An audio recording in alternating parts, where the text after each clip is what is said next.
It is the 22nd of November, 2023. My name is statehousekenya. This is the Morning Drift. Thank you very much for taking your time to begin your day with us right here at Lookuptv. We are online on Lookuptv across all your social media platforms. Myself, I am on X as Kenyage Simba. So talk to us this morning. We'll be giving you our WhatsApp lines as well so that you could also contribute to the topics that we're going to get into this morning. Top on those topics is the ongoing talks in the country on the state of the economy and the cost of living. Also, this morning we touch on the ongoing floods in the country as we examine the state's response. Yesterday, we did learn from the Mombasa governor that indeed the government has not released the El Nino funds, as 33 counties in the country are completely drenched, according to the Met Department. That leaves only 14, which essentially puts the country in a dire situation then for us to respond to these floods in the country. That we're going to talk about it this morning. A lot to look forward to, even as Treasury then delay has put counties in a worst El Nino path witnessed in the country now, as the Met Department continues to say that these rains are going to keep on increasing as days pass straight into December. So it's going to be a wet festive season this time around. Hopefully then you are prepared indeed to join your families during your festivities, yes, in this wet season. Also, we do understand the KCPE results will be out next week, as Form 1 replacements or placements are going to take place by December 25th. That's a big announcement from the Ministry of Education, and we're going to look into that as well. Also, on the state of the country this morning, we look into what it means when Kenya is celebrating the 1.8 trillion declaration by World Bank in terms of a loan boost. How much are we going to pay back, and where are we in terms of the country situation then to be able to pay this loan?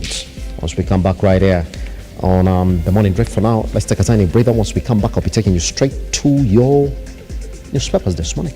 Good morning.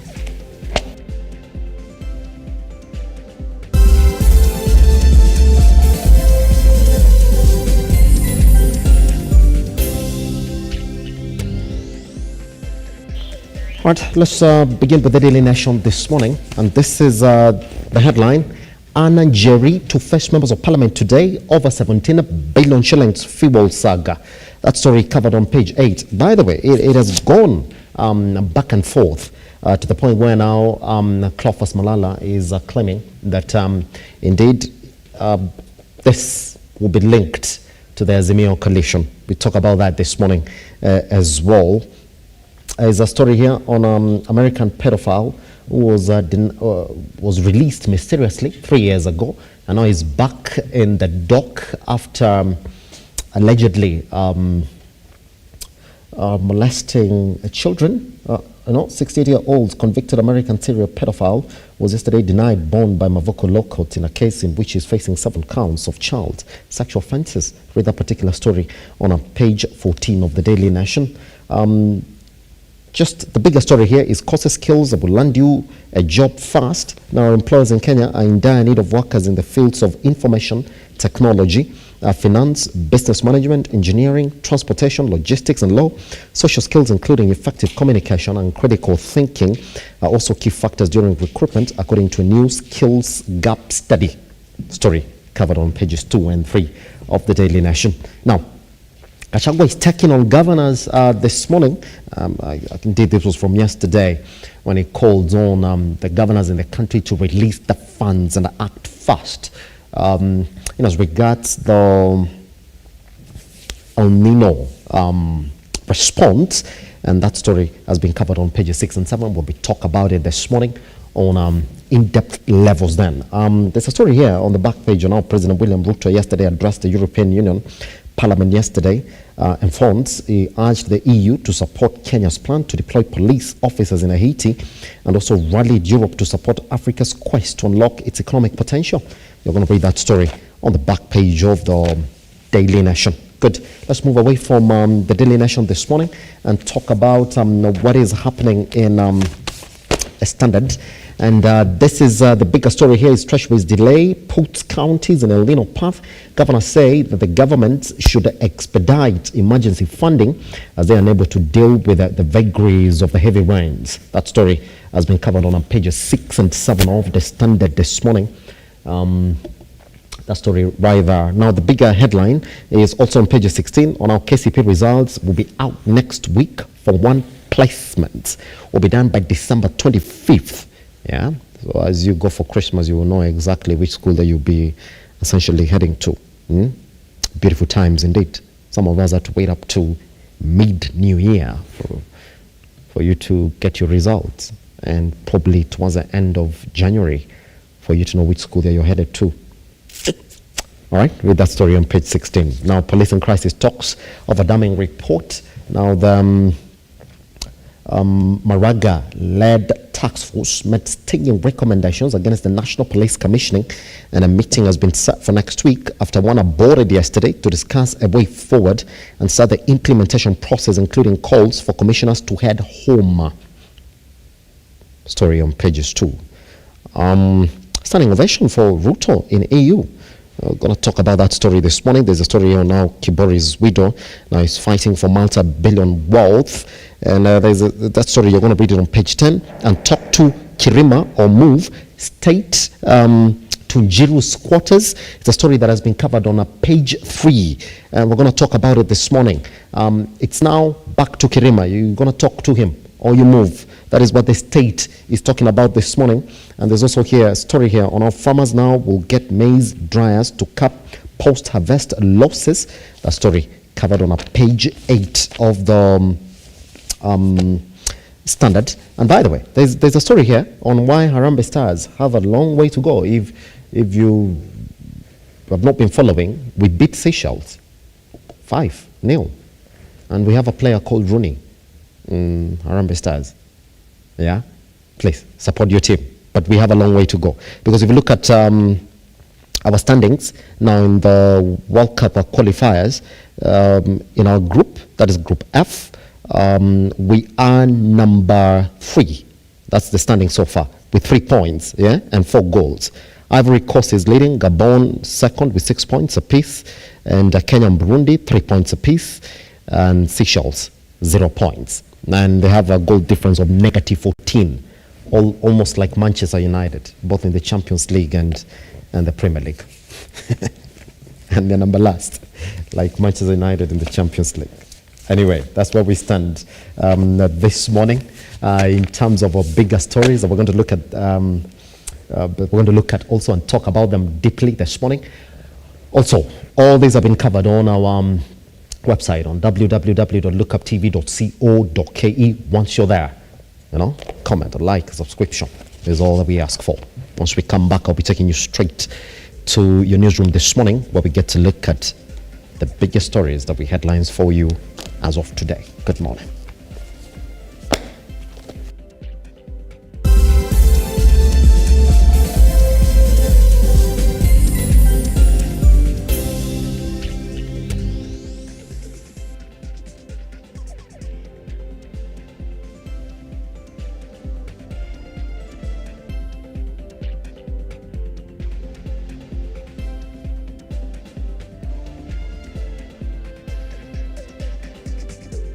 All right, welcome back. Now, Deputy President Rigathi Gachagua has defended the government over the high taxes levied on Kenyans.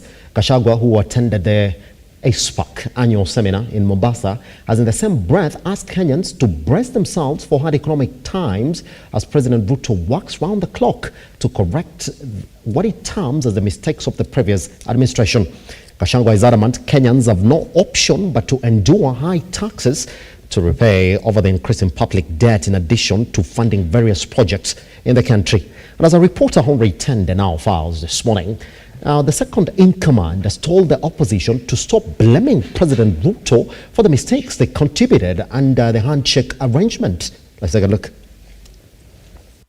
After former President Uhuru Kenyatta took a jibe at President William Ruto's regime for continuously blaming his former government for problems bedeviling the current administration, Deputy President Rigathi Gachagua has come out guns blazing to defend President Ruto over the cost of living. Gachagua says retired president must take blame for the sorry state of economy, accusing him of mismanaging the country in his 10 years tenure. I told the people of Kenya that we found empty coffers. I told the people of Kenya we have found a 9.6 trillion public debt.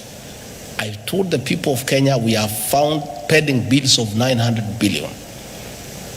I told the people of Kenya we have found a demoralized public service. I told the people of Kenya we were almost facing an economic shutdown. The deputy president says Uhuru's government was dogged with plundering of public resources and high level of corruption. When we tell the story, because we are going to tell the story, people will be shocked. How $2 billion was taken from the central bank and put in a private bank that is responsible for the situation we are in, the weakening of the shilling. To be fair to everybody, how do people expect a government to fix a 10-year mess in 1 year? A mess of 10 years. Through state capture, conflict of interest, outright theft of public resources, irresponsible borrowing, misuse of public funds, misapplication of funds into useless legacy projects. Gachagua is adamant President Ruto has a huge task on his shoulders of stabilizing the economy, as he now has to deal with the huge national debt left behind by the previous administration. We found ourselves in a hole. And what you do if you're an intelligent person, when you find yourself in a hole, you first stop digging and figure out how to get out. That is exactly what we have done. Tightening revenue collection, sealing leakages, making sure that every cent is collected to pay public debt. The opposition led by former Prime Minister Raila Odinga did not escape Gachagua's wrath. He says the outfit is playing politics with the current hard economic times, insisting Kenyans must pay huge taxes to repay the ballooning national debt. Those debts must be paid, and they'll be paid by the people of Kenya, not by William Ruto or Rigathi Gachagua. It is the people of Kenya. Us being part of Kenya will pay through paying taxes. The deputy president has now demanded that the opposition stops blaming President Ruto, as it was part and parcel of the previous administration through the handshake arrangement. These people shouting left, right and center telling us to default so that we can be blacklisted as a banana republic. Are they telling us not to pay the Eurobond? Are they telling us not to pay what we owe the local banks? We want them to come and tell us. Don't just shout. Offer a solution. Henry Tendanyula, Lookuptv. Let's move on then. The Ethics and Anti-Corruption Commission, EACC, has stated that it is following closely the 17 billion shillings controversial oil consignment. But the oil deal, which has elicited reactions from across many parts of the country, saw azimio leader Raila Odinga accusing government officials of corruption. Businesswoman Anjeri now claims to own the 100,000 metric tons of diesel shipped from Turkey to the Mombasa port, while the government continues to insist that it is the rightful owner. Senior Churcher and Anjeri are expected to appear today before the National Assembly Committee on Energy regarding the matter. Let's take a look. By the media, blame game and whatever, we at the back are doing our background to get facts. Until you get facts, you cannot have a case, solid case, to go and take either to the DPP or if it is a civil suit. So as at now, that issue is in the media. We are monitoring. We just don't go because something has been hyped by the media. So it's a good issue. The only thing that it tells you about the government and the opposition about the issue, it tells you one thing, that the country is becoming more accountable. People are put to task on what they do, whether it is opposition or the government. So as for now, we are monitoring the situation. We are yet to make a decision whether we shall go on full investigation or not.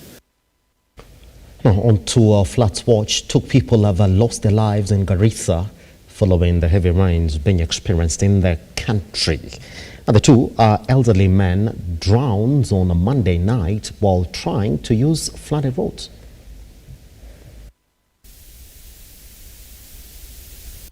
They are rains that lasted about 6 hours, creating floods that are leaving behind a trail of destruction.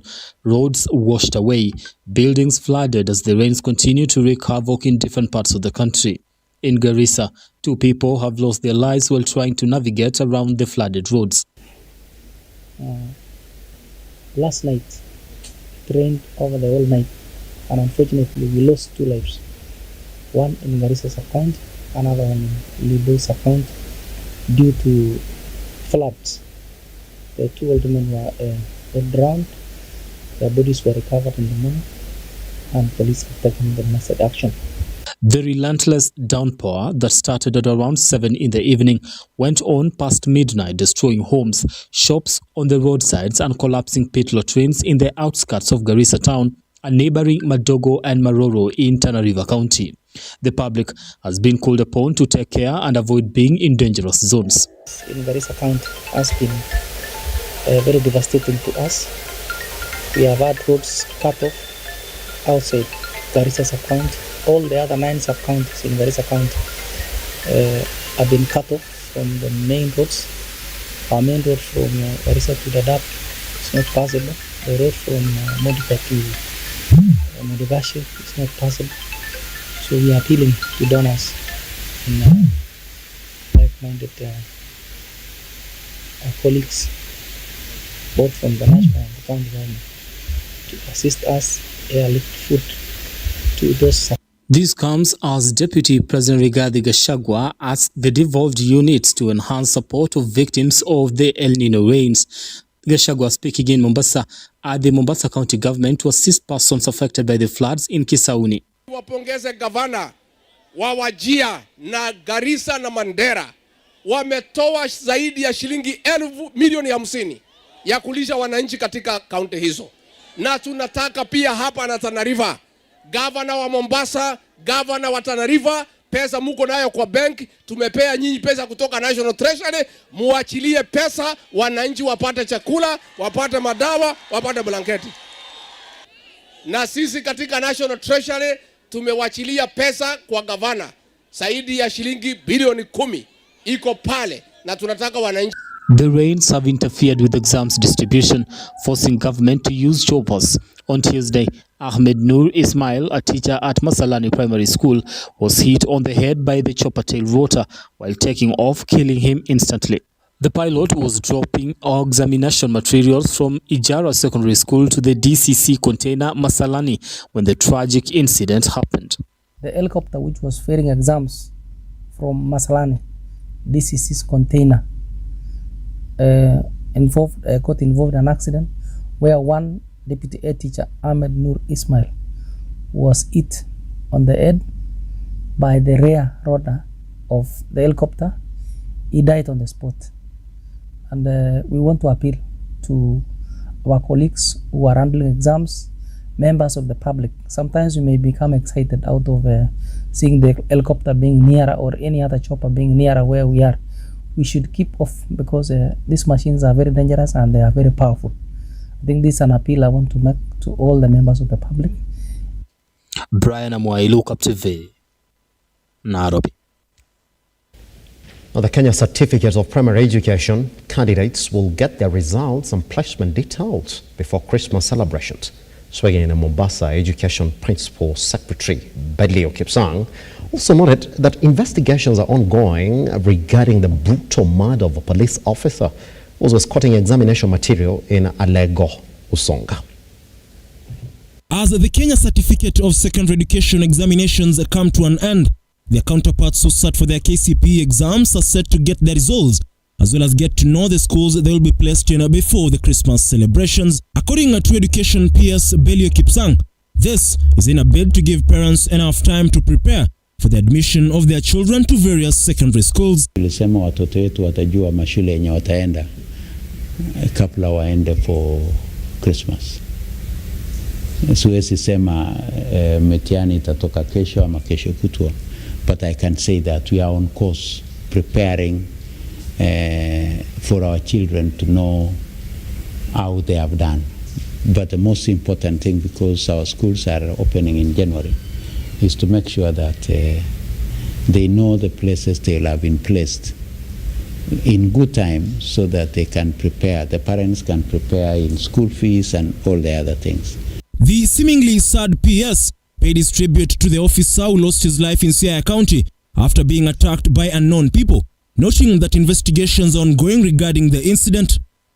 Kipsang also indicated that those involved in the Wajir chopper crash yesterday are in stable condition and continue to receive treatment. Yesterday, we had a challenge. We lost a colleague, a police officer in Siaya. Investigations are on to know exactly the motive, what exactly happened. So I had an incident in Wajir yesterday where a chopper crash landed at the Wajir airport. There were some injuries, but the pilot and the co-pilot were rushed to Nairobi. They are still being attended to. While lauding those who played a crucial role in ensuring a seamless administration of the national examinations, the PS noted that investigations are also ongoing and teachers found culpable of aiding exam cheating will be held accountable. For now, they are suspects until they go through the due process of proper investigations, because the Kenya National Examination Act spells out how to deal with all the cases that arise during examination time. So we shall go by the law. Anybody who will have gone outside that norm then will be dealt with in accordance with the law. Ian Keitani, Lookuptv. Now, Bridget Terry Ray Kilger, a suspected American pedophile, is in court yet again on accusations of defiling a 3-year-old girl at a Great Wall Gardens in Athi River this month. Now, trial magistrate Barbara Ojo denied him bail, saying his past jail record makes him a flight risk.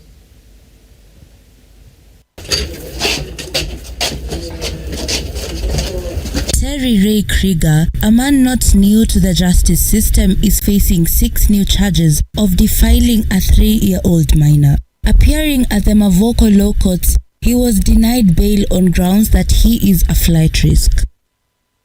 I direct that the State Council verify and ascertain from the relevant authorities the status of the accused person in relation to the crimes allegedly committed in the United States of America, and report back to the court with due expedition, but not later than 30 days from the date hereof. Accordingly, the court shall review this matter of bond at the appropriate time.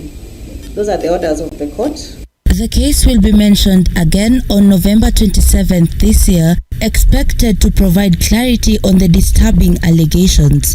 Krieger also faces 6 additional charges before Assistant Chief Magistrate Mary Gitau in another courtroom.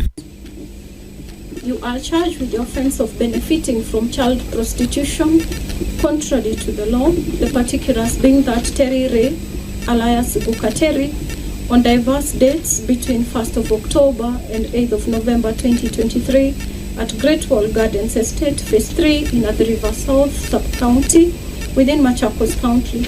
You permitted ABM, a child aged 3 years, to remain in your house so as to participate in indecent acts.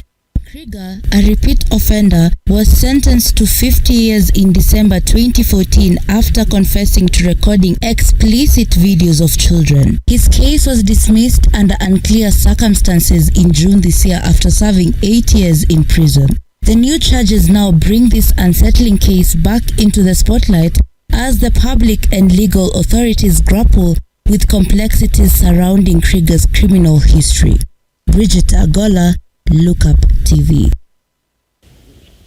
President William RUTO has emphasized on the importance of the EU-Kenya and EU-African cooperation, addressing a sanction of the EU Parliament in Strasbourg, France, where he got a standing ovation.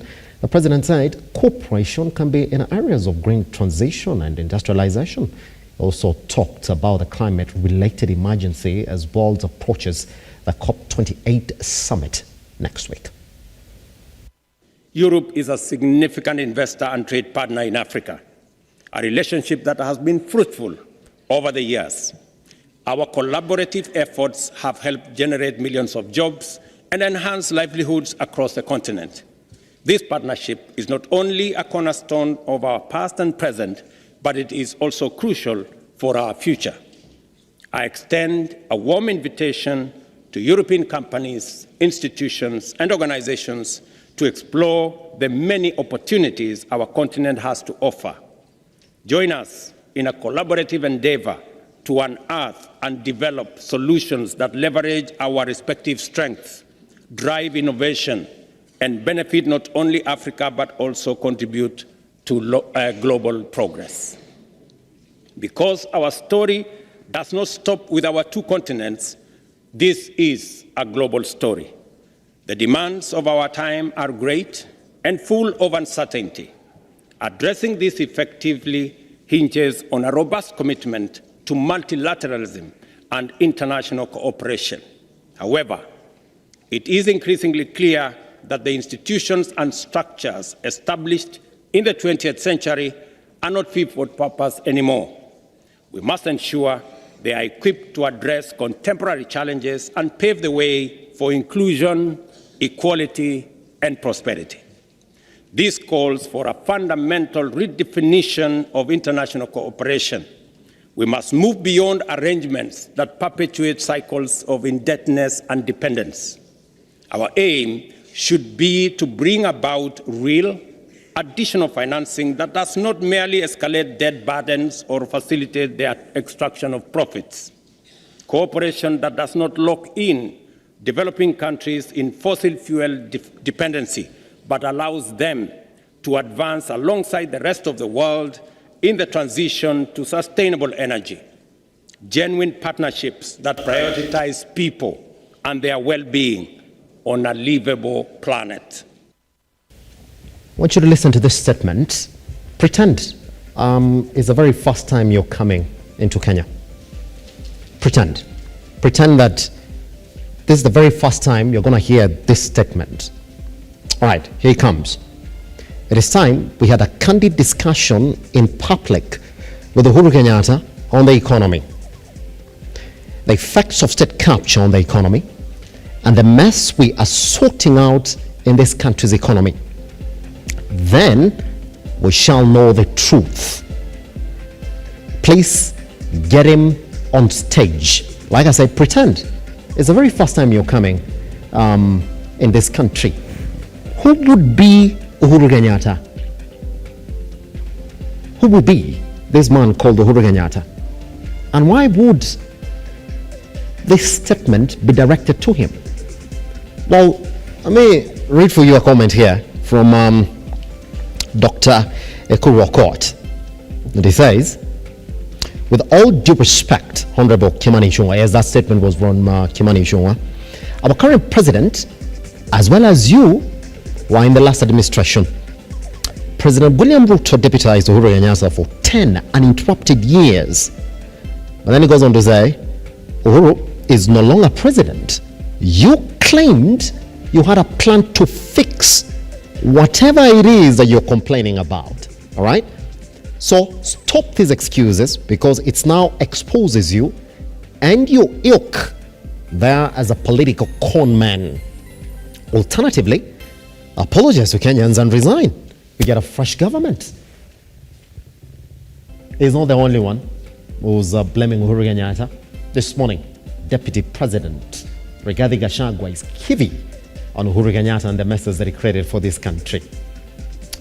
We talk about that this morning. Question being, when are we going to stop talking about the Jubilee administration? When is Uhuru Kenyatta's name going to be out of the mouths of the current political class and the country?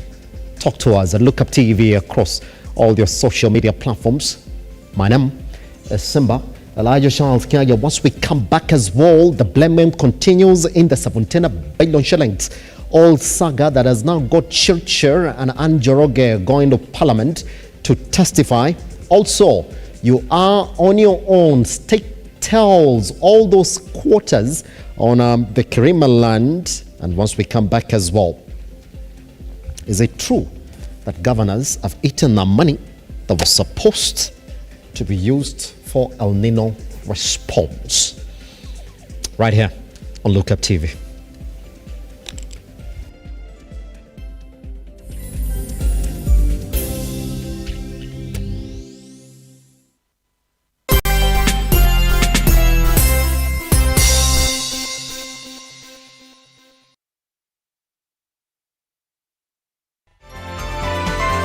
Infinity Industrial Park is one of the largest private industrial parks located along Eastern Bypass, Nairobi, which provides modern infrastructure for smooth operations for industries and business enterprises. Infinity Industrial Park offers world-class amenities and facilities with wide roads, a police station, a power substation, fire station, public transport stage, hospital, and shopping mall. In addition, Infinity Industrial Park also offers CCTV cameras, 24-hour private armed security patrol, sewer, water, fiber optic cable, and 3-phase power connection, added to public utility, canteen, and dining areas. Sail on the golden opportunity to invest in Infinity Industrial Park fully serviced warehouses at a special price of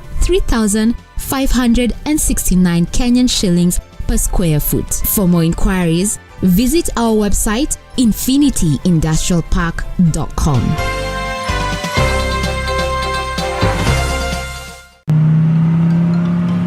There is a biblical quotation that says, whoever gives to an orphan lends to God.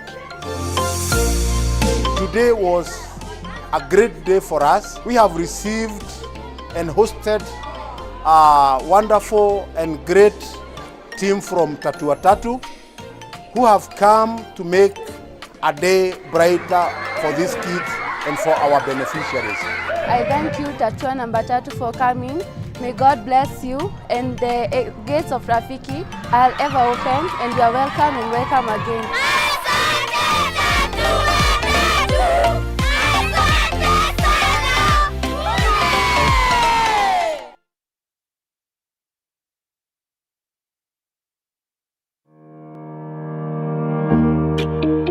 Hi, and welcome to Tujenge Home.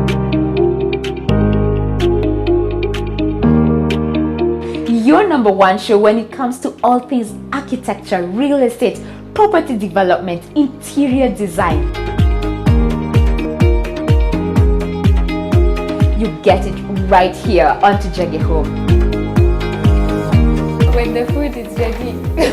You want to serve them? Dinner is served.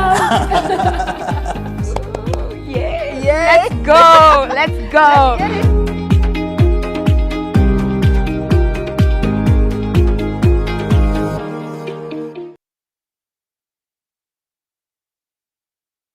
Are you an SME looking for a media partner? Look no more, as Lookuptv got you covered for all your visibility and marketing needs. We at Lookuptv understand your business needs and want to work with you on your marketing journey, giving you solutions that will take you to the next level.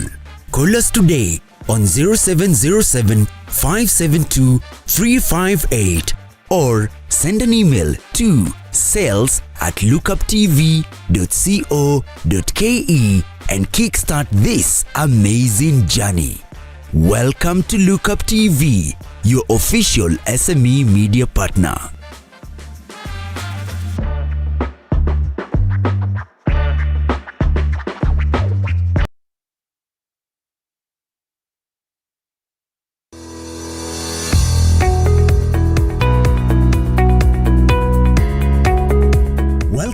Flamingo Towers. Flamingo Towers is an elegantly designed executive office complex. The building splits seamlessly into 2 wings, retaining 12 levels of Grade A commercial space with flexible interior arrangements and 6 floors of parking accessed by car elevators. Located along Mara Road in Nairobi's Upper Hill area, Flamingo Towers boasts of panoramic scenic views from every office, 24-hour CCTV surveillance systems, fiber optic broadband connectivity, 2 high-speed elevators, MVA power supply with standby generator, and many more modern facilities.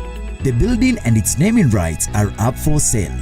For more information, contact us on 0727 287 994 or visit our website on www.flamingotowers.com. Flamingo Towers, a product of Fusion Capital. Fusion Capital, rooted in the African growth story.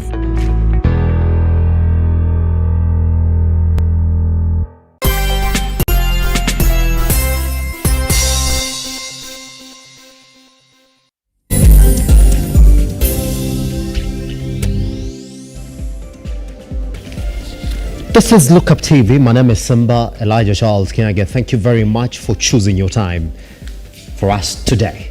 Good.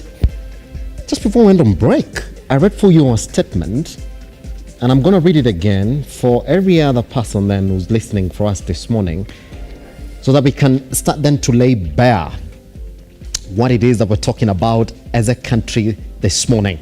And there are just 3 issues that we're going to look at this morning. Number 1, I'll tell you what it is. We're going to look at Gachagua on taxes and the state of the economy as it is now. We're going to look at the 17 billion shillings oil scandal. And we're also going to look at issues touching on the state response on squatters in the country. Remember, these are all areas that Kenyans were promised. And I'll read for you this statement from Kimani Ichung'wah. And I'll read it again. That it is time we had a candid conversation with Uhuru Kenyatta about the economy. I'll stop there because this is an introduction. We're going to read it on a deeper basis once we come back. But then there's a man who was speaking yesterday, and that is the truthful man, Rigathi Gachagua. He addressed Kenyans on where we are as an economy, on why we need to pay taxes, and why we need to pay our debts. But one thing is going to be strange in that address. I'll be telling you what that is. Let's look at this story that was filed yesterday by reporter Henry Tende, who essentially took notes from the Deputy President's address yesterday in Mombasa. Once we come back, I'll be introducing the panel that is joining us this morning. You can also get involved at Lookuptv. The hashtag is the Morning Drift. Once we come back, we take a look at that. After former President Uhuru Kenyatta took a jibe at President William Ruto's regime for continuously blaming his former government for problems bedeviling the current administration, Deputy President Rigathi Gachagua has come out guns blazing to defend President Ruto over the cost of living. Gachagua says the retired president must take blame for the sorry state of economy, accusing him of mismanaging the country in his 10 years tenure. I told the people of Kenya that we found empty coffers. I told the people of Kenya we have found a 9.6 trillion public debt. I told the people of Kenya we have found pending bills of 900 billion. I told the people of Kenya we have found a demoralized public service.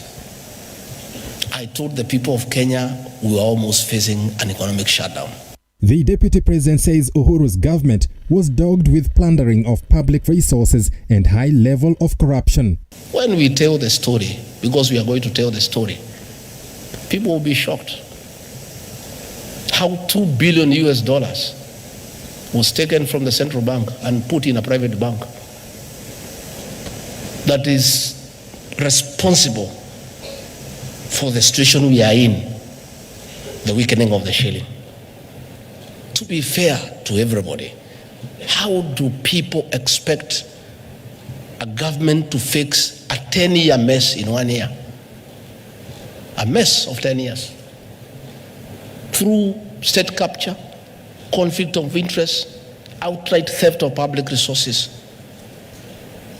irresponsible borrowing, misuse of public funds, misapplication of funds into useless legacy projects. Gachagua is adamant President Ruto has a huge task on his shoulders of stabilizing the economy, as he now has to deal with the huge national debt left behind by the previous administration. We found ourselves in a hole. And what you do if you're an intelligent person, when you find yourself in a hole, you first stop digging and figure out how to get out. That is exactly what we have done. Tightening revenue collection, sealing leakages, making sure that every cent is collected to pay public debt. The opposition led by former Prime Minister Raila Odinga did not escape Gachagua's wrath. He says the outfit is playing politics with the current hard economic times, insisting Kenyans must pay huge taxes to repay the ballooning national debt. Those debts must be paid, and they'll be paid by the people of Kenya, not by William Ruto or Rigathi Gachagua. It is the people of Kenya. Us being part of Kenya will pay through paying taxes. The deputy president has now demanded that the opposition stops blaming President Ruto, as it was part and parcel of the previous administration through the handshake arrangement. These people shouting left, right and center telling us to default so that we can be blacklisted as a banana republic. Are they telling us not to pay the Eurobond? Are they telling us not to pay what we owe the local banks? We want them to come and tell us. Don't just shout. Offer a solution. Henry Tendanyula, Lookuptv. There is Henry Tende. A lot of notes, essentially, that we're going to take from that address from the Deputy President. All right, at this time then, let me introduce the gentleman already in the studio. I can say, William, how are you doing, sir? Not bad. Yeah? Happy to have you around, man. Thanks for having me. We asked you, why are you dressed like this? It's like you're not in solidarity with what's going on in the country. You see, I came with a jacket, and with the jacket on studio, you look funny. But again, you see all these lights, they beat the cold. Yeah. All right, next to him, we do have Edwin Kigoli. How are you doing, sir? I'm doing fine. Happy to have you around. Yeah, happy to come here today. Good. All right, gentlemen, there's just a lot that we're going to unpack in that address from the Deputy President. But I want to start like this then. William. Yeah. If you listen to that statement from Kimani Ichung'wah, I mean, it's so direct. Yeah. And I'm going to read it again as we continue with this conversation this morning. When he's saying that indeed we need to have a candid conversation with one Uhuru Kenyatta. Yeah. Goes on to say, we need to put him on stage and ask him about the state of the economy. Yeah. The mess that he got this country into. And I asked our audience this morning to pretend that you don't know who Uhuru Kenyatta is. Yeah. If indeed you would think that Uhuru Kenyatta is the one who's running the government today. Well, the Kenya Kwanza government came into place saying, well, we have a plan. We're going to fix it. In fact, there were specific durations attached to it, William. There were 100 days, there were 6 to 1 year, there were 6 months to 1 year, there were 8 months, and 3 months, and 4 months. It looks as if it was going to be a quick turnaround. Yeah. Let's begin like that. DP gets a stage in Mombasa, was addressing accountants essentially on the state of the economy and exactly how they need to be the ones now running the economy so they can tell us the truth. He says, you can't expect for us to fix a 10-year mess in 1 year. Yeah. That's what he said. Continues, we found empty coffers. Continues, that indeed we gotta pay our taxes, and you are the people who are gonna pay these taxes. Continues to also say that at one time we're gonna tape our dossier and tell the real truth of how the former administration messed up this economy. Well, the question the majority of Kenyans are asking is that at what point are we going to stop hearing about the mess that Uhuru Kenyatta and the previous administration did to the point where we're hearing about this is the plan, that we have to fix it, and we're going to fix it. Simba, let's talk about the good the bad and the ugly. No, sir. For Uhuru Kenyatta Muigai, the former president, and for the current administration. It is good. They can go ahead and, present all the dossiers they have against Uhuru. I think politically it is good for him because Kenyans have zero expectations from Uhuru Kenyatta Muigai. No, sir. But Kenyans have expectations with the regime they put in place. Yes. Okay? And every time you put a blame on someone who is not in the scene, you can only build them. Politically, someone who has exited, but you keep bringing him. And I've told you on this show many times that we will keep using previous governments as point of reference as to where we are today and where we and the things we would like to see done. When Moi took over from Kenyatta Senior, he never made any complaints about his leadership. In fact, that is when he would have made so many complaints because that is when the nation was being born and being established. He was dealing with a lot of mess, maybe the mess of the Mau Mau, where the legit Mau Mau, fighters never got to have their share. I'm sure Moi had to deal with that. There was when he took over. So for 24 years, Moi ran the country. We knew nothing was moving on, but we know, food was affordable. There was nothing moving on in terms of, big economic steps. Then came Kibaki, who took over after 24 years of Moi's rule. Never complained, not a single day, about what Moi had done. And I don't think there is ever a president in this country who will pick a depleted economy than Kibaki, where it was left by Moi. He came, worked in the first year of his presidency. He gave us free education, something we thought that was not possible in this country. Yes. Kibaki came in, he streamlined the systems. He opened up infrastructures, road infrastructures like we have never seen in this country. The exportations, the export percentage of this country went, up. We started doing manufacturing. We felt that a nation can grow economically. We can make microeconomic decisions that can affect even the people down there. There was so much circulation of money within Kibaki's time because of his loan, mantra.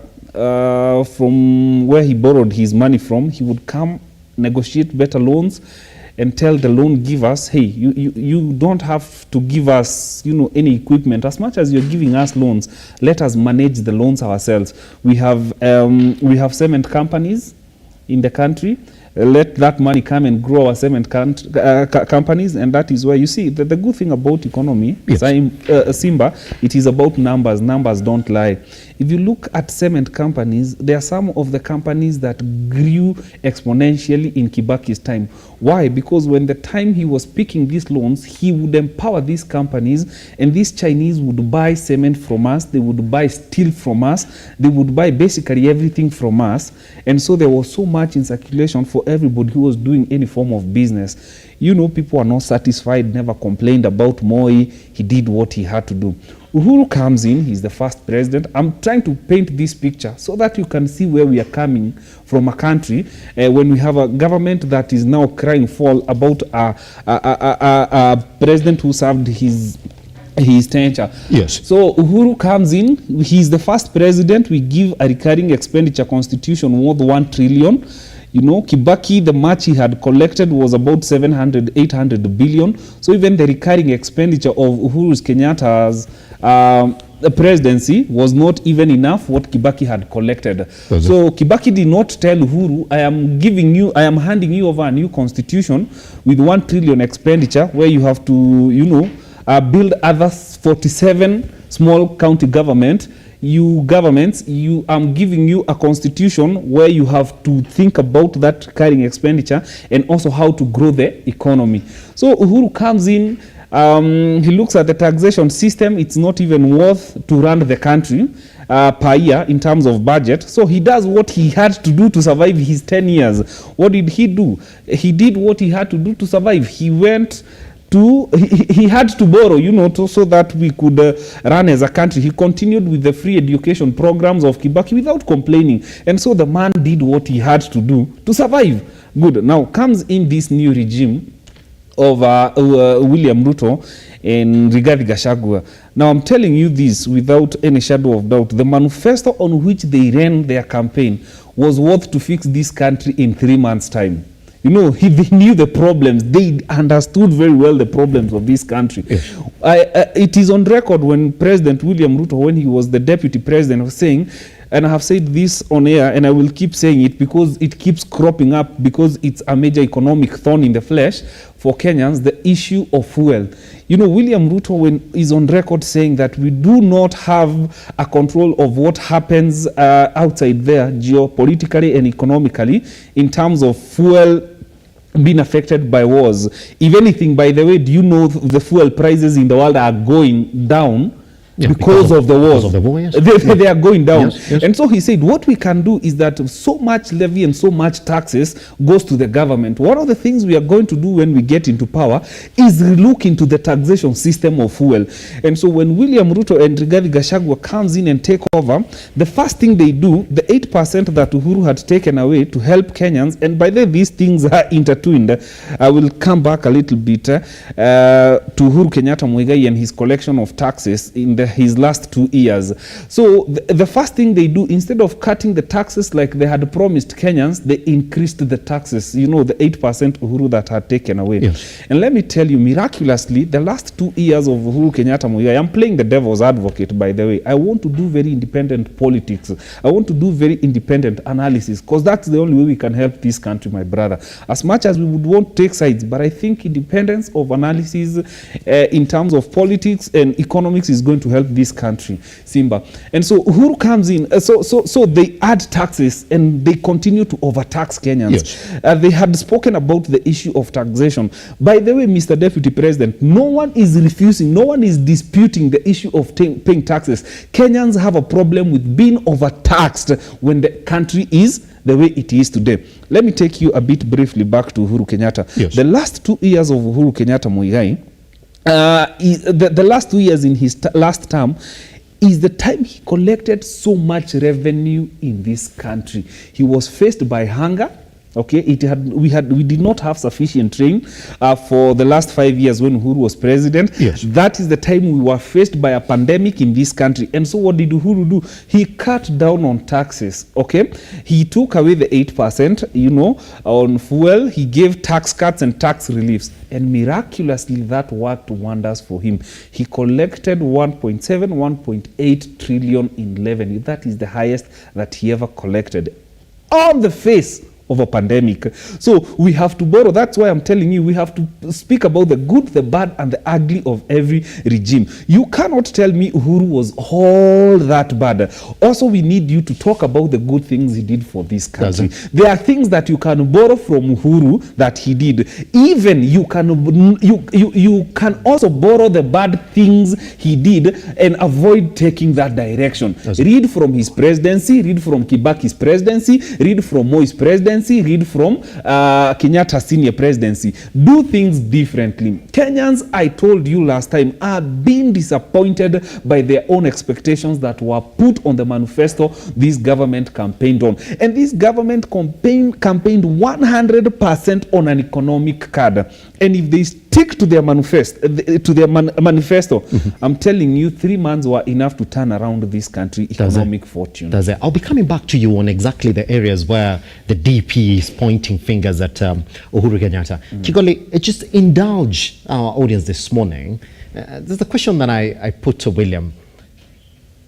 When does it become irresponsible for you to keep on blaming your predecessor on the messes that you're dealing with? Is there a time when you say, well, it's got to stop? Now, Ruto's administration is getting into the second year. Is it ever okay for us to keep on looking back and saying, we're going to give you that story? You see what the DP is saying? The DP is saying, well, we want to table that story. Kimani Ichung'wah, by the way, if I do remind you, Kigoli, if you go back and look at how the previous administration was essentially put together, Kimani Ichung'wah was also part of the budget committee. So they overlooked everything. They rubber stamped everything that Uhuru Kenyatta was sending to them. It was part of that budget committee. But it's the same man here now who's telling Kenyans that we need to have a sober discussion about the mess that Uhuru Kenyatta drop this country into. But when you start asking him, hold on, but you're part of that budget committee and you never raised any red flags on whatever he was doing.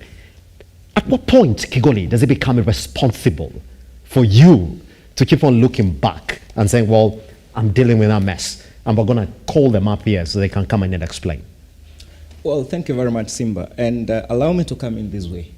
If you do not take advantage of the lessons that are out here, you're bound to suffer the same fate. Yes.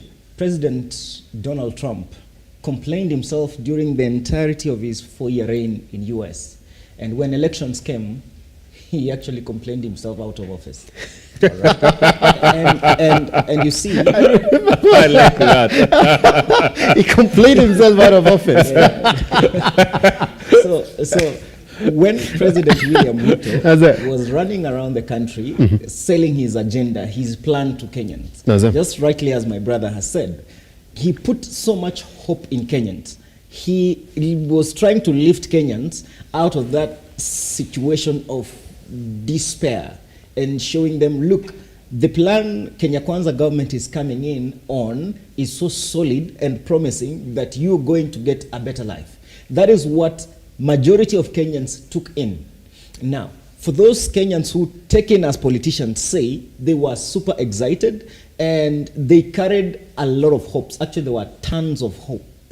Now, when the government formed this Kenya Kwanza, they are coming in not now to appear to be taking responsibility, but now to keep blaming President Uhuru Kenyatta that he didn't do this, he should have done this. And the question is, President William Ruto, Deputy President Rigathi Gachagua, Kimani Ichung'wah, they are the most vocal. Where were they? President William Ruto was the Deputy President. Rigathi Gachagua was MP for Mathira. Kimani Ichung'wah was the Chair of Budget. Yes. All right? Yes. When the executive sends budget to Parliament, Parliament has the legislative mandate to veto the budget and say that these tax policies cannot stand. And therefore, we as parliamentarians think if they sail through the floor of the House, they're going to hurt mwananchi. Look at how the 16% VAT on fuel passed through Parliament. Actually, it passed so silently, like most MPs did not notice it was passing. That speaks volumes as to how serious or unserious some of our legislators are. How can such a sensitive piece of legislation pass through the floor of the House without anyone raising a red flag on it? All right? So it means even we citizens do fail when we are given a chance to electing leaders.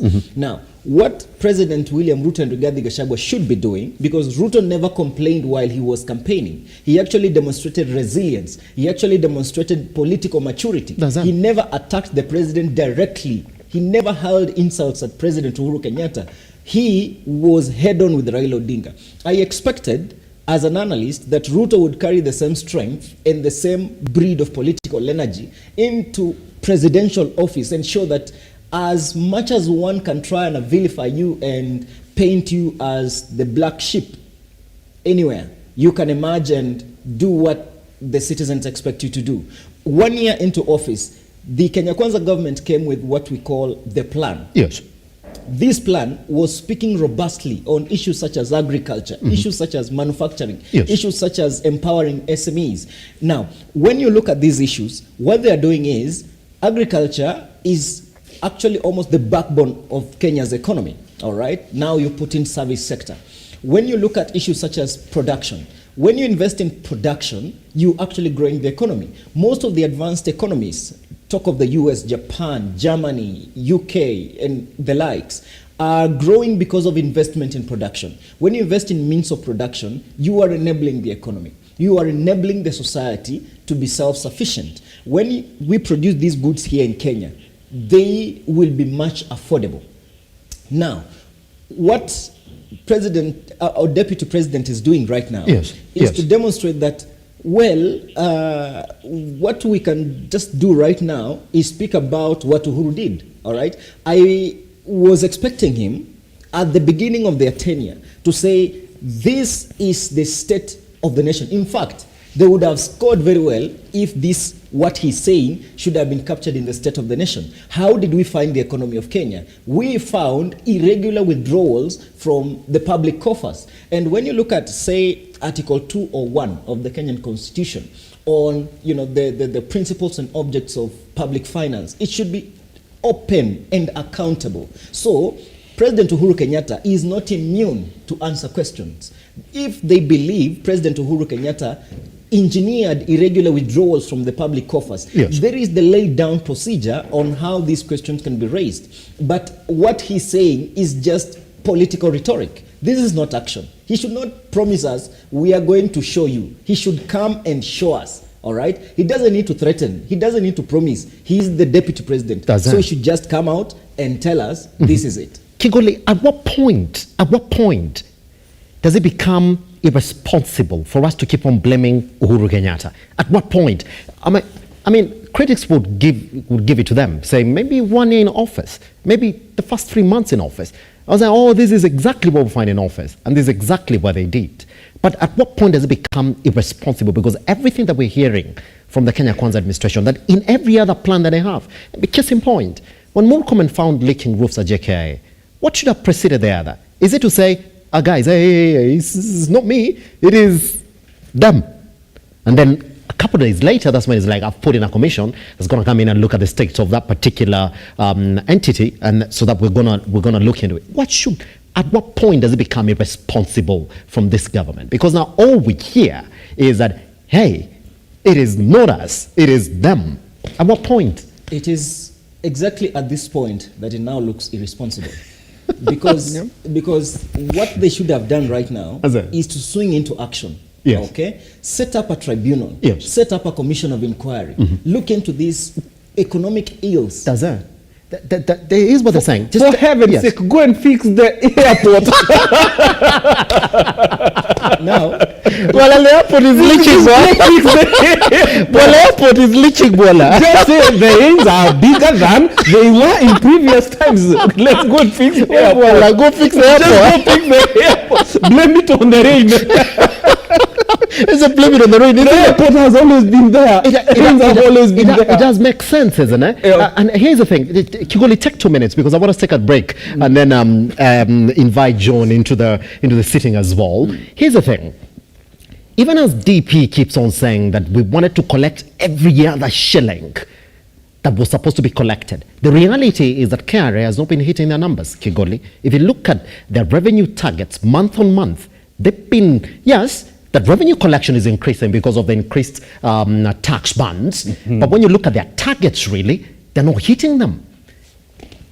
Why can't they then say the truth that even as we try to collect these taxes, Kenyans are feeling the pinch, we're not getting there? The tax regime is counterproductive. Yes. The tax regime currently is taxing Kenyans left, right, center. No single economy has ever grown on the basis of overtaxation. Does it? Government has a number of ways to get revenue. One, through borrowing, two, through raising taxes. When you raise taxes, it has to be responsible raising of taxes. If you raise taxes too much, what you're hurting is purchasing power. Does it? Purchasing power enables spending. Spending drives the economy. Now, without spending, the economy cannot and will not grow. People spend what they have. Okay, if disposable income is shrinking, it means the people will not go and make heavy purchases that will attract tax, and government in return get revenue to deliver on service. These will automatically send government into excessive borrowing to meet or to plug the shortfall of revenue collection. So there is a limp or limping on tax collection, which leaves government now to befriend IMF and the World Bank to be able to plug in the gap of, financing public. Pretty much. I'll be coming back from this break so we continue that conversation. Yes.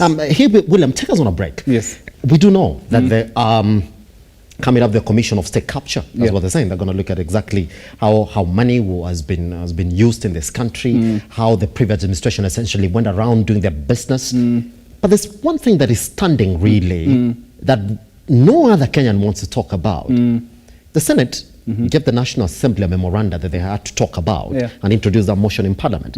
They said, could you give us the power to audit our debt currently as it is? Yes. They say no. They say no. They say no, William. Yeah. So why introduce a commission of state capture, Yeah. the one that the DP is complaining about, Yeah. when in reality your entity is the strongest entity that you have. The Senate House is sitting right there, and they want to help you audit your debt. They don't want that. When a government talks about forming a commission, that is the best scapegoat for any corruption to happen or for Kenyans to overlook on any matter, serious matter. Why am I saying this? Yes. No commission has worked in this country. This one will not be the first.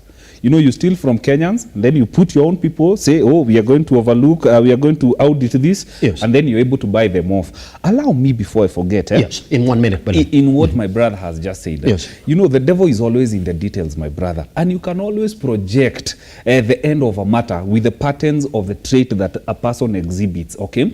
You see, this complaining and blaming the first government, this is what is putting us in where we are. And we are headed for an economic crash, by the way. With a government that overtaxes people, it is a government that has not been able to come up with structures of expanding the taxation bracket. If you cannot expand the taxation bracket, it means you automatically overtax people.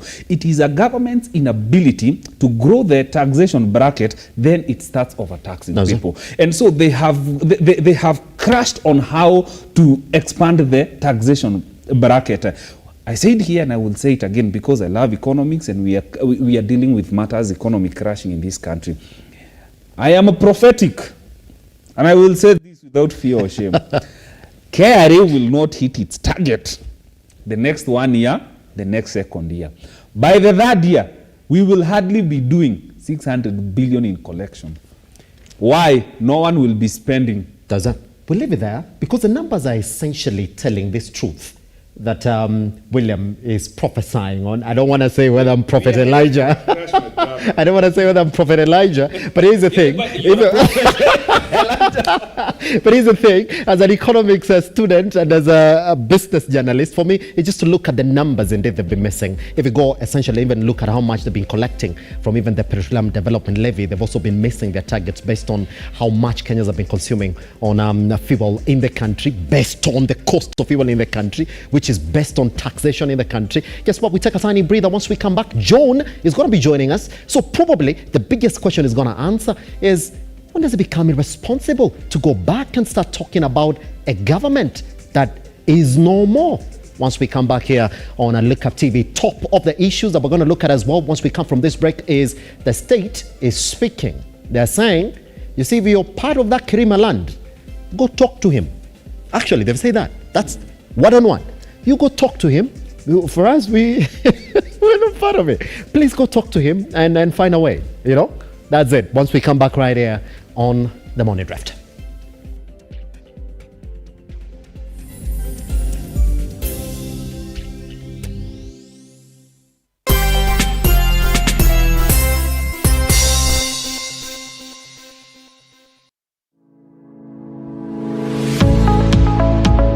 Nestled in the quiet and serene neighborhood of Makutano, just 2.8 kilometers from the Tarmac Road lies Alpha Meadows. This is a controlled gated community where you can build your city, home, or purchase for investment purposes. If you are looking for a place to call home, full of peace and quiet with magnificent views, then Alpha Meadows is that place. To book a plot, call 0723 979797 or visit us on 4th Avenue Towers along 4th Ngong Avenue off Bishop Road. Alpha Meadows is a product of Fusion Estates. Fusion Estates, your land ownership partner.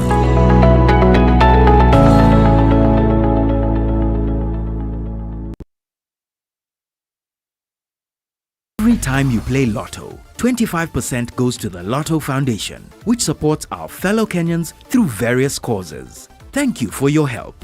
Together, we are changing lives.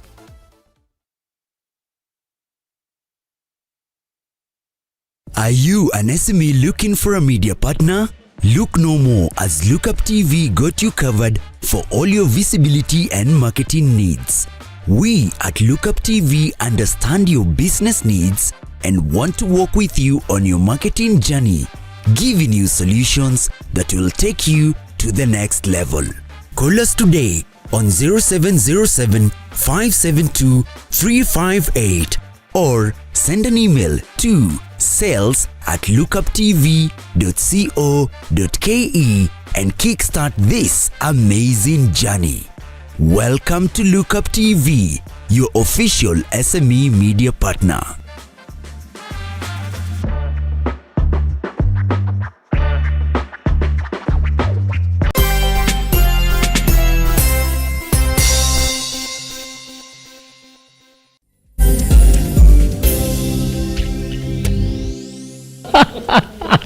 We are laughing when we're coming back from this break because William is just reminded as a quote that the former governor for Kiambu said one time.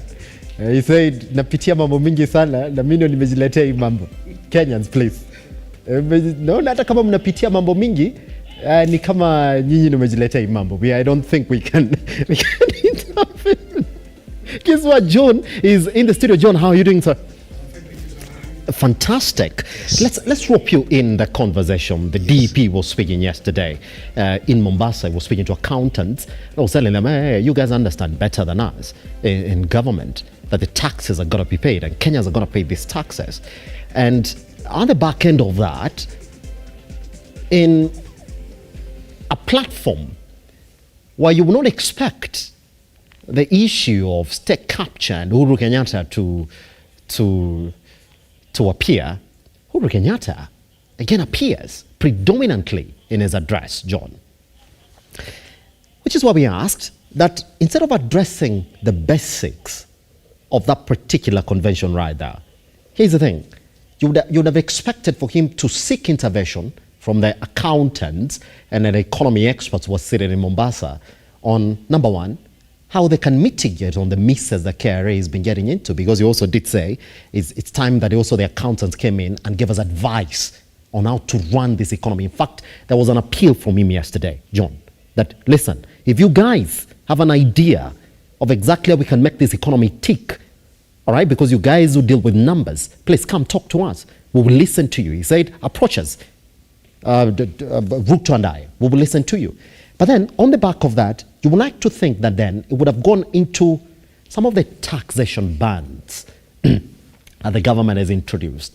And also talk expressly on the misses that KRA has been going through over the past couple of months. I mean, even as revenue collection keeps on increasing, the targets that KRA has been set for, they've not been hitting them. You would like to think that that would be the address for the day.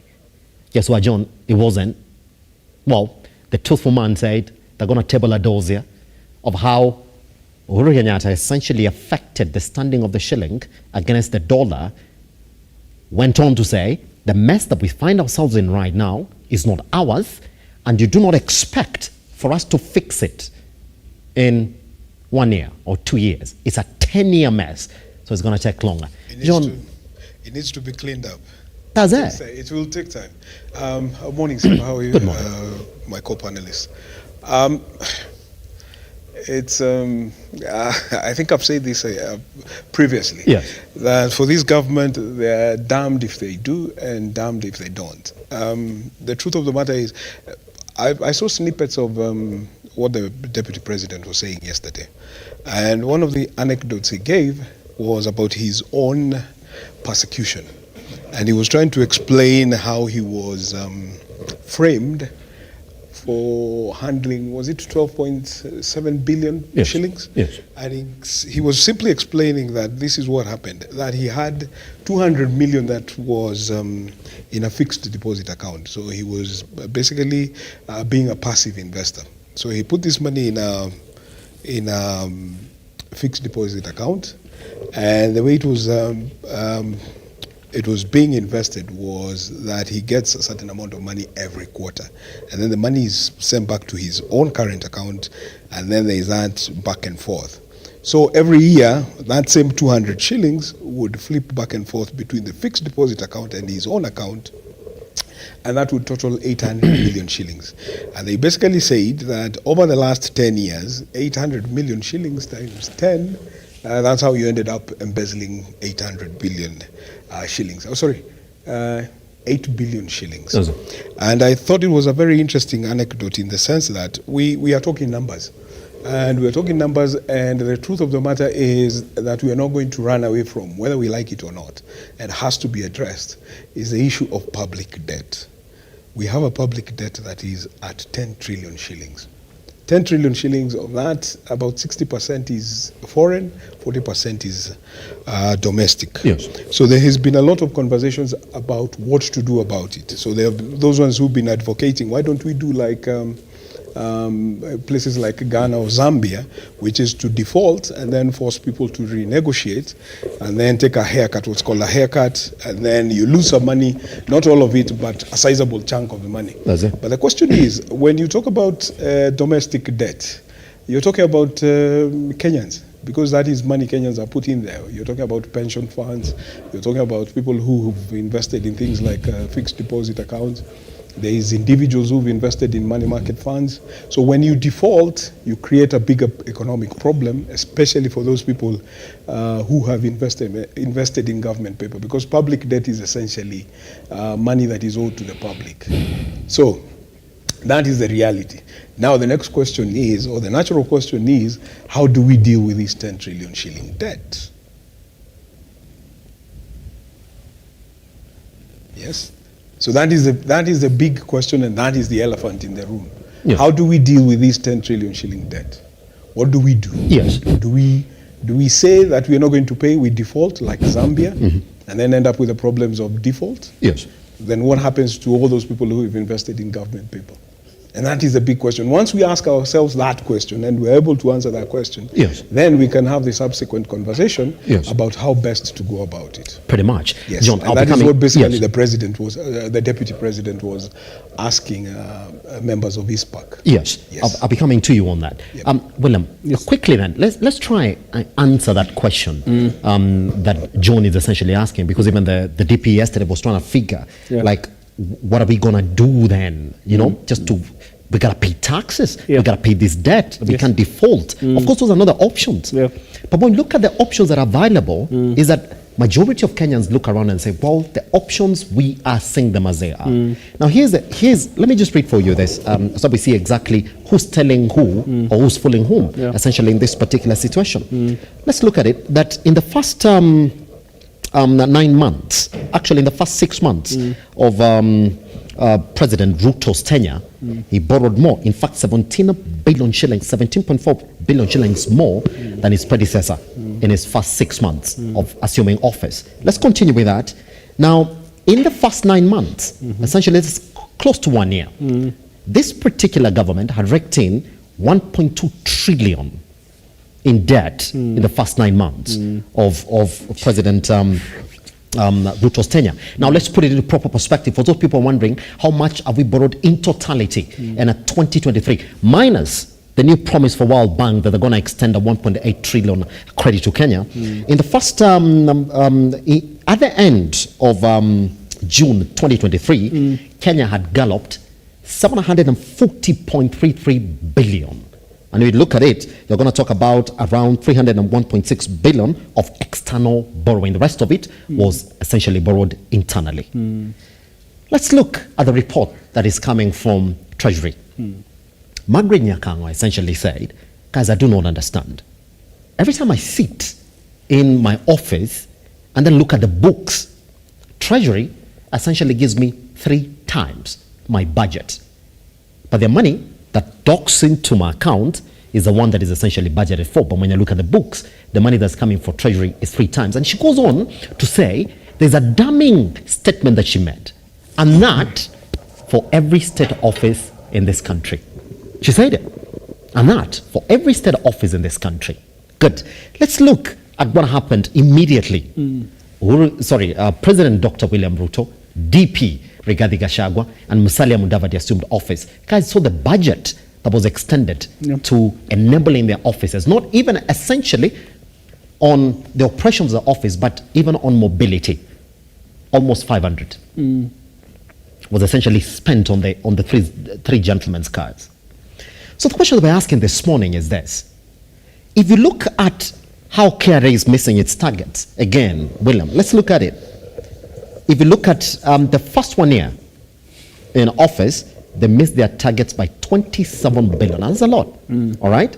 Again, if you go back now and look at it in totality, you will say that in the first, that since President Dr. William Ruto went in office up to where they are right now, it is up to a total, 107 billion shillings. They're missing those revenue targets, but on the back of revenue collection increasing. Then why can't we ask candid questions in this sense then? You guys say there's no money, but when we look at your expenditure, it says otherwise. You guys say that we can't keep on borrowing, but when you look at exactly how you're borrowing, it is more than your predecessor. You guys keep on saying that you're cutting corruption, but when I ask you where this money is, Mark Nyakango is telling you guys are budgeting corruption, but you guys are not essentially reacting to it. Why are you blaming Uhuru Kenyatta when in reality, when you turn around, the problem is right there with you? William, and I'm sorry for being long on this question. Yeah, it's okay. The azimio coalition told them the other day, by the way, when they're writing that report from Bomas of Kenya, which essentially went haywire because they came up with fresh demands on the report writing stage. They told them, surprise. They told them, look here. You see that revenue target that you're missing? You can cut 102 billion in expenditure just by how much you guys are spending in those government offices. They have the answers right there, William. But every time they run into a collusion or into a wall, they turn around and say, well, Uhuru Kenyatta is the one to blame. Why can't we ask the DP then to answer these questions first before telling us the mess that Uhuru Kenyatta did? Do you know, Simba, it's such a sad state of the nation, having a government blaming a previous administration with what they are doing. You know, Uhuru is no longer in office. Uhuru is not borrowing. Okay? Uhuru is not borrowing. John is out of office. They're the people borrowing. So every time Kenyans begin to ask these questions, why are you not performing? You go like this? Ask that guy. We this mess because of that guy. That guy is the one who's put us in this situation. And very soon, by the way, Uhuru is going to take the blame.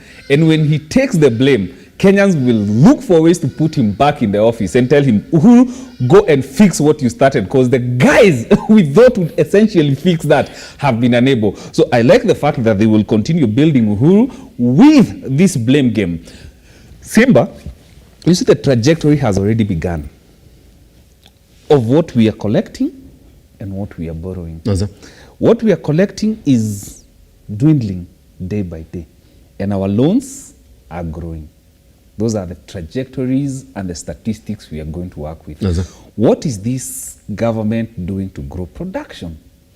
What is it doing to encourage consumption?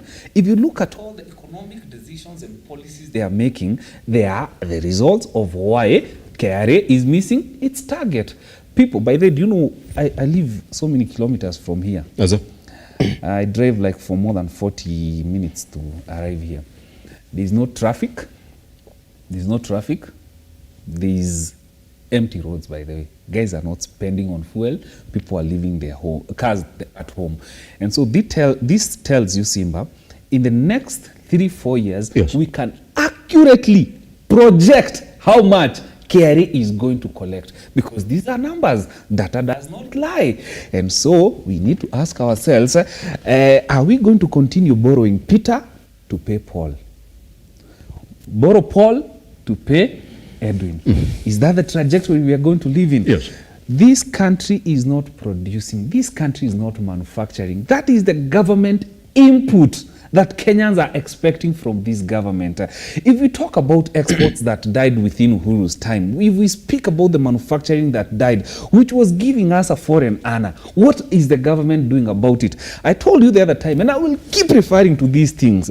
Every investor, you know, there's that money that is already in circulation in this country that can only get us so far, because it's already there. So what we need is foreign money to come into this country and grow. By the way, money has life. Money can either die and money can either grow. And so it is government's duty and efforts to make sure that money is growing in its environment other than dying. Why, you know, all these things are intertwined. Why are foreigners and investors running away from this country? Why are I've seen on Today Business Daily, I've seen manufacturing is dying.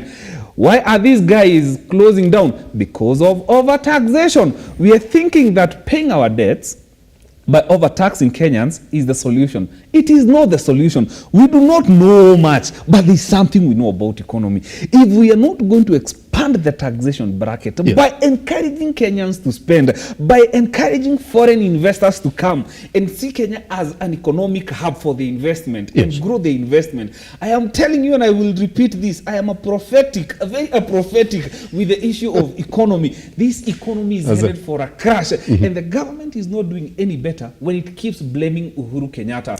And by the way, they continue blaming him like that. Kenyans are going to recall Uhuru from his retirement. He said, no, these guys are 100% incompetent. Come and fix. You know how you put us in this mess. Kindly look for ways how to get us out of this mess. Now, like I like what my brother said. Donald Trump complained himself out of politics. And so this government will complain and blame Uhuru out of power. And we will ask Uhuru, hey, you guys, you know how you put us here. Come and give us back the subsidies. Come back and give us the tax cuts as you fix your mess. Here's the thing, Kigoli. But I mean, for the sake of time, I want you to take as little time as you can on this particular issue here. I mean, when KRA is already missing its targets by 107 billion in totality, and counting, by the way, we look at some of the bands that have been dwindling over time. And on the other side, you have an ever-increasing budget, either by design or by not essentially taking into account what your revenue collection in the country is, what people call, well, what you can do in terms of your state of living. When your debt is ever increasing as well, it's not like, Deputy President, RUTO is not borrowing, is borrowing more than ever. It has not stopped. There's a trend, like William is saying, that is essentially has been picked from the previous government into this particular regime. In fact, they're doing it better if you go by the numbers, pound on pound. They have perfected that. What is the option? When taxation is not working for you, because clearly, if you're going by this revenue target misses, then you will say, maybe there's something that's not working in the way that we've essentially put those tax funds together. What is the option? What is the option, Kigodli? Well, I appreciate the seriousness of that question. And permit me to respond to it this way. Yes. There are two things. One, we have the monetary policy and we have the fiscal policy. That's it. We are staring at inflation. We are staring at a fiscal policy that is not taking care of the economic fundamentals. Yes. We are trusting members of parliament to make sure that when the fiscal policy is going through the floor of the House, they take it very seriously and they take care of the economic fundamentals. Yes. When you look at Kenya, comparable to Ethiopia, comparable to Tanzania, and some neighboring East African region countries, Kenya remains unattractive for foreign direct investment. Kenya remains non-persuasive to local investors. Look at the cost of power. Look at the cost of fuel. These two things, and power I mean electricity, the cost of electricity, the cost per unit comparable to Ethiopia. What Ethiopians did, or the Ethiopian government, was to put up the Ethiopian Renaissance Dam. That is among the mega projects in Africa in terms of power generation, if not the leading. What they have done is to ensure that the cost of production, the cost of energy, is like fundamentally low to attract foreign direct investment and also spur local economic growth and development. In Kenya, the cost of energy from Kenya Power has been rising day and night. Yes. You sleep today, you wake up tomorrow to new tariffs. And that is hurting the monies that would have otherwise helped in moving or circulating in the economy. And that comes to this fact. When the fundamentals of the economy are not taken care of properly, people will coil back and hold on to the little they have. Yes. All right? They'll say, let us save for the rainy day. And what my brother said about passive investment. So somebody will say, I have this 500,000. I don't think I want to spend it now. So let me defer expenditure for the next year or year and a half. That means spending is blunted, okay? you cannot spend. And when you can't spend, government cannot raise revenue. What government now should do is to call itself into a meeting, talk to KRA, talk to Treasury, talk to Parliament through the Budget Committee, all right, Public Accounts Committee. Let's look at what is it that we need to do in order to spur economic growth and development. Taxation only will not be the solution. We do not argue against taxation. What we are arguing for is responsible taxation, enabled taxation. When my brother talked about expanding the tax base, basically what he means is instead of taxing Simba 100 bob, yes, I will tax him 20 shillings and tax William 20 shillings and tax my brother here 20 shillings, yep. All right? So you share that taxation, okay? By the time, if you are just targeting 100 bob from his paycheck, you'll get almost, when you put all of us together, yes, it is more than what you are intending. Yes. So if you enable the people, if you expand that tax bracket, people have income, disposable income to spend, okay? So we will buy so many items, okay? Win-win situation. We buy items that can sustain us. We get government revenue that it needs to finance its recurrent expenditure and also development expenditure, all right? So when we do this, we tax in a conciliatory manner rather than in a divisive manner. So when Deputy President comes to speak to Kenyans, let him first of all appreciate the pain Kenyans are going through. Kenyans are very bitter with this government. If we went into elections right now, I'm not sure they would make it. John, what did you think? Do you think they will make it? Today, John? I'm the eternal optimist on this show. Every time I come here, everybody is sort of projecting, oh, this is the end of the world. The world is ending. Nothing is going to happen. Kenya is going to be fine. We are going to be fine. John, yes. I'm sorry. I just want to encourage people to see the other side of these things. Yes. Remember what I've said to you previously, that it is true things are difficult, but we will overcome. We'll come out of it. The reason is, like we said, the context. I like what Kigoli was saying about expanding the tax base. Yes. Actually, it is a tool that the KRA is using. And one of the things, of course, that conversation has always been there. How do we rope more people into paying taxes? And that is why government has devised all these other tactics of trying to bring in everybody and anybody who can pay taxes, including people who traditionally were not paying tax. So on the one hand, we are advocating for more people should pay taxes, and that is what the government is doing, to bring in Mama Mboga, to bring in into a border and so on and so forth to pay taxes, and they're actually doing that. Now again, we are turning around and saying, "Apana, we are overtaxing people." We have to look at these things in totality, yes, and understand that. Coming back to what you were saying about KRA, targets, you usually set targets high. With a view that you are going to attain within 10 plus minus 10%. Yes. Mm-hmm. So you can achieve the target and overshoot it, or you can achieve lower than what you've targeted. And that is the way targets work. And remember, KRA has consistently been setting itself higher and higher targets. And always year in, year out, outside the Kenya Kwanza administration, has always missed its targets. John, is that a mistake though? Is that a mistake? No, it's not a mistake. That's how these things work. No, John, but we're coming into December, into a new year, isn't it? What are we going to do at the end of this month, in December? But John, we're going to set ourselves targets for the new year, 2024. John, but our KRA targets inform our budgetary allocations. Yes, exactly. Is that our mistake? So we said it's so much high, thinking that we're going to get it, but the economic situation in the country doesn't allow for you to set these targets. Exactly, and John, that is why. If I told you to be president tomorrow, that's not a good target, man.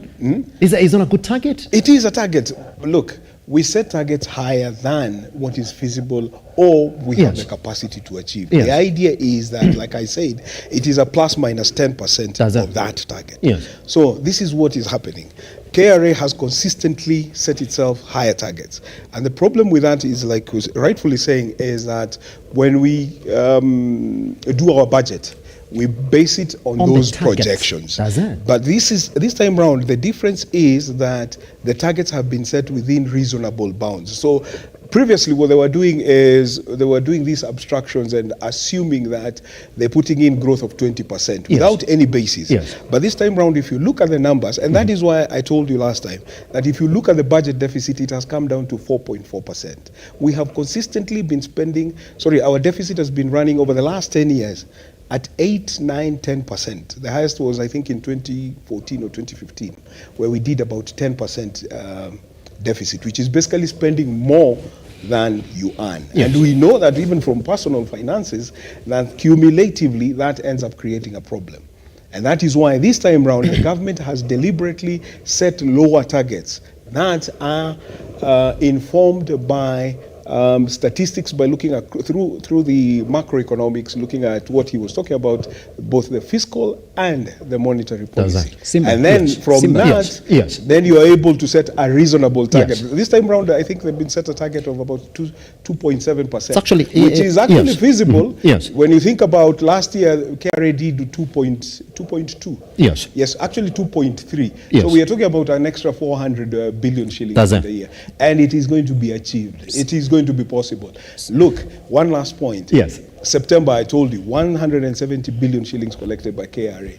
Year on year, that is growth of about 20%. Actually, the correct figure was 17.6%. That's it. In revenue? Higher, yes, in revenue collection. Yes. But so still, in terms of... But still way off the target, isn't it? Not way off the target. It was only 40 billion shillings. That's it. That's why I've said you set a target higher with a view that it's a plus minus. Remember, these are forecasts.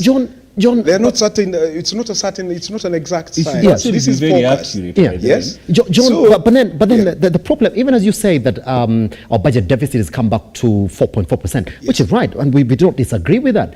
But what has consistently happened, even in the previous government to this government, is that once we set ourselves our targets, then that becomes the base of our budget for which document. we do the budget. Yes, exactly. And that is why I've said from time to time, previously it John. was done haphazardly, and that is why we ended up with a problem of 10% deficits. But this time round, you look at it, it's 4.4%, which is actually within what is advised by international best practices. It's actually 4.5%. That's the upper limit. So we actually within what is would be considered reasonable by any standard or by international standards. Yes, Kigoli, I want you to take a minute on this because, gentlemen, I want us to jump into the next issue this morning as well. Yes, I wanted to talk on the issue of policy administration and implementation. And this has been a lapse and a cause of some of the economic meltdown that we are experiencing. Laws guide economic discourse. Policies run the economy. So which policy will guide, say, investment in research, investment in healthcare? So that is guided by policies. And when you look at, say, our county governments, their investment, say, for example, in healthcare, you'll find most county governments do not take this issue very seriously, okay? Maybe governors will say, I want Governor so-and-so care, all right? So they want those publicity stunts, instead of investing in real issues. If Kenya invested heavily in research, we would need not to send people to India and help India earn so much revenue that we can retain here in our country. If we wanted to invest in, say, in our universities to make them really competitive in the continental and also global map, we would do that. But look at how our universities are riddled in corruption. It is because there is interference and influence by politicians in the management and running of our universities. So they cannot be centers of excellence. Now they are turned into business models that actually are struggling and are not working. So you'll find University X will increase fees by 50%, not because they are investing in modern learning equipment or technologies, but because they want to survive economically. So these fees are coming at an expense of university students who want to access. Right now, higher education is no longer a right, it is a privilege. You as an ordinary Kenyan cannot attend any university in this country because the fees charged is for the wealthy, for those who are well-to-do. Now, if we go that route, if we continue insisting in that trajectory, what we are blunting is the innovation and entrepreneurial spirit of our young people who need universities to sharpen and refine the ideas into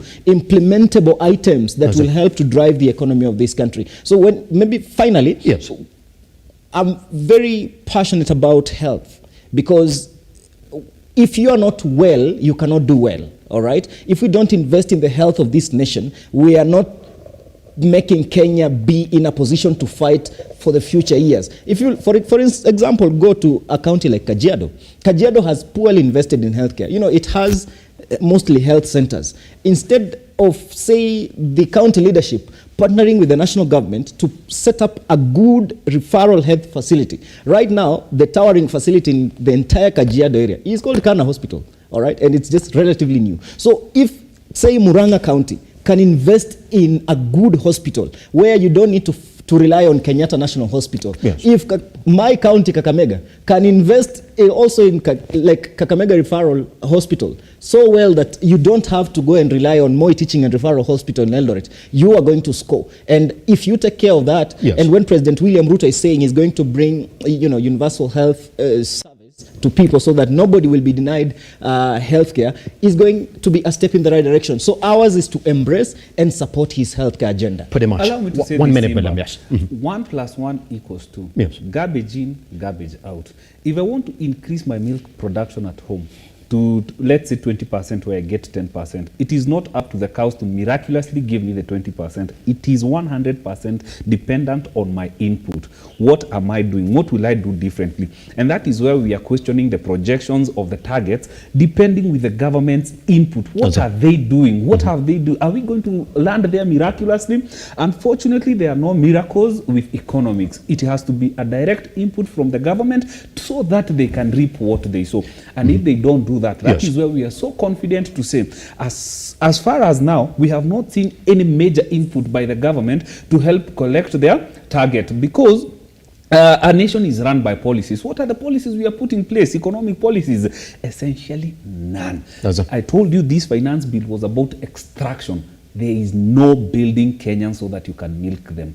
You are actually depending on what Uhuru Kenyatta did to carry you for the next 10 years. Gentlemen, allow me move into the next issue this morning. As we move away from the Deputy President's address, there is a saga that now is gone to EACC. From EACC now, it is headed to Parliament today. And we, as Lookuptv, will be live when that particular session begins, because Anjeri and the CS, Energy Chilcher, will be going to the National Assembly then to testify into the 17 billion shillings oil scandal. There's a story that we ran yesterday. I would like for us to run that story. And then immediately after that, we're going to play for you a clip of one Cleophas Malala, who's also now taken the same route, gentlemen, of saying, hey, maybe it is Uhuru Kenyatta and Raila. Let's take a look. Game and whatever, we at the back are doing our background to get facts. Until you get facts, you cannot a case, solid case, to go and take either to the DPP or if it is a civil suit. So as at now, that issue is in the media. We are monitoring. We just don't go because something has been hyped by the media. So it's a good issue. The only thing that it tells you about the government and the opposition about the issue, it tells you one thing, that the country is becoming more accountable. People are put to task on what they do, whether it is opposition or the government. So as for now, we are monitoring the situation. We are yet to make a decision whether we shall go on full investigation or not. Ndio Raila ameanza kuongea maneno ya mafuta. Mumeona vile mambo ya Njeri imetokea, ndio mara ya kwanza Uhuru Kenyatta ameamuka akajua kuna kanisa kule Ukambani.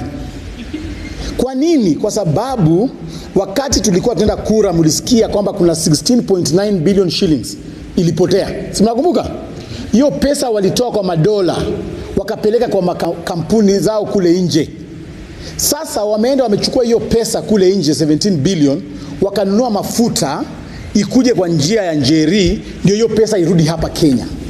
So Uhuru Kenyatta and Raila Odinga, we already know your interest in that scandal. So wameanza kutisha rais, ndio rais akubali mafuta yao hiyo iingie. Hiyo mafuta ikiingia, wagawane pesa zao zile ambazo walikuwa wamepora Kenya, 16.9 billion Kenya shillings. Kenya walitoa within 24 minutes. Mnakumbuka hiyo kitu? Sasa ndio hizi zinarudi Kenya. Sasa sisi si wajinga kama serikali. Ndio unaona vile tumefinya Njeri, Uhuru Kenyatta ameamka haraka, amekuja. So Uhuru Kenyatta and Raila Odinga, you must declare your interests in this fuel scandal. Tangu lini Raila Odinga wewe unaanza kusema ati kampuni fulani ipewe tenda, kampuni fulani ipewe tenda? That is not your work. That is not the work of opposition. As governments, kama serikali imesema ni government to government business na imeteua kampuni 3, respect the decision of government. The contracts are in parliament. Unaweza enda kwa parliament uangalie contracts zile ambazo serikali imepeana. Na Saudi Arabia nao kama government pia nao wameteua kampuni ambazo zitafanya kazi na kampuni yetu. So tafadhali Raila Odinga. Gentlemen, I want to read for you a story here. Not a story, it is a quote from my good friend. Her name is Rosemary. She keeps on joking. Told me, could you ask your panel if they know a famous Kenyan quote that goes like, watu wanatupima ufala sasa.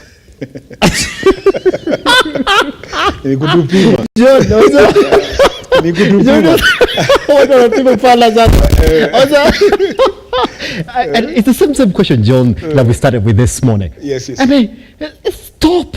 I mean, that's what William said. It's like, please stop. What are you doing? Stop. The case is going to EACC. EACC is telling you, listen, we're following it. Parliament is saying we're going to welcome them to the National House today, Chilcher and Anjoroge, so the investigations can begin. Malala has gone on and said, "Ay bwana, it is Uhuru Kenyatta." Alikia hiyo story imeanza kamua kaenda kanisa. I mean, we are Christians, huh? And I believe we read the Bible. When when Adam was caught up in that mess with Eve and eating the apple, what did Adam say? It is Uhuru Kenyatta that gave me this apple. Exactly. It's human nature. It's human nature. We blame each other. Even in our places of work, in business, we blame. Unfortunately, that's human nature. That's human nature.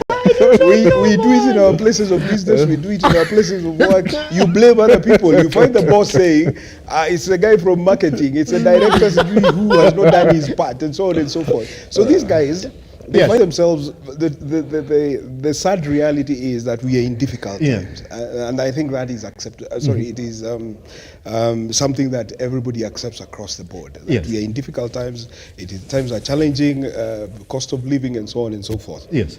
That is the truth. Now you have a government in place that one of the things that government has been doing, and which I find encouraging, is that they are always willing to experiment. Yes, in the sense that, even going back to what you were talking about previously, the deputy president urging accountants and saying that if there is anybody who has any idea, please bring it forward.